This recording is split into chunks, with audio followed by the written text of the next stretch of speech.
Message එක NPP ආණ්ඩුවට තරහ වෙන්න එපා. ඔක්කොටම නෙවෙයි 21ට විතරයි. 70 ගණන් වල ඉඳලා 80 ඉඳලා 2024 වෙනකන් මෙරට මිනිස්සුන්ට බොරු කියලා රැවට්ටුවා. කරඬු නොකම පාර බලු වැඩ කෙරුවා. ඕපදූප හැව්වා. පාර්ලිමේන්තුව පෙරළුවා. ගිනි තිව්වා. රජයේ දේපල විනාශ කෙරුවා.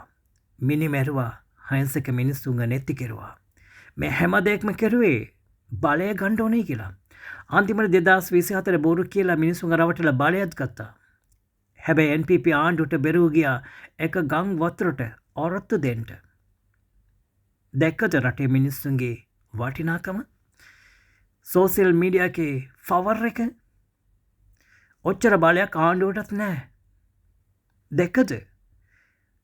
ආගම් ජාති ભેදතරව මුළු රටම එකතු වුණා. එක තප්පරයයි.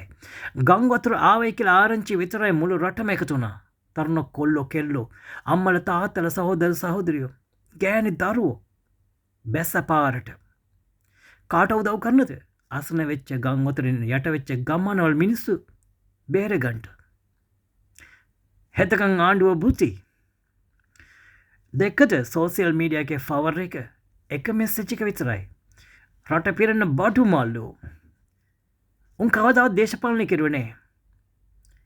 උන් කරපු එකම දේ තමයි උන්ගේ පොඩි channels වලින් අහිංසක මිනිස්සු අසන වෙච්ච මිනිස්සු රටේ මිනිස්සු හොයාගෙන ගිහිල්ලා උන්ට තෑග්ගක් දීලා බත් පාර්සලෙත් දීලා හිත දිනාගත්ත එක.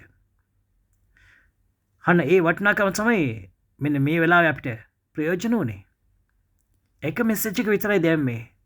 අහවල්තන්ට අහවල් දේ ඕනේ කියලා. යුගාලා රට පිරෙන්න බටුමලු. කොහෙන්ද ආවේ? ආසෙන් කඩගෙන වටනද? නෑ.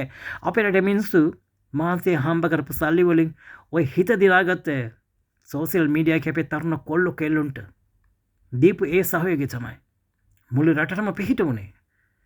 එතකන් අපේ ආණ්ඩුව පුති බිහිලු බලාගෙන ඉන්නවා. එහෙමනම් මොනවද මේ 70 ගණන් වල ඉඳලා මේ කෙරුවේ?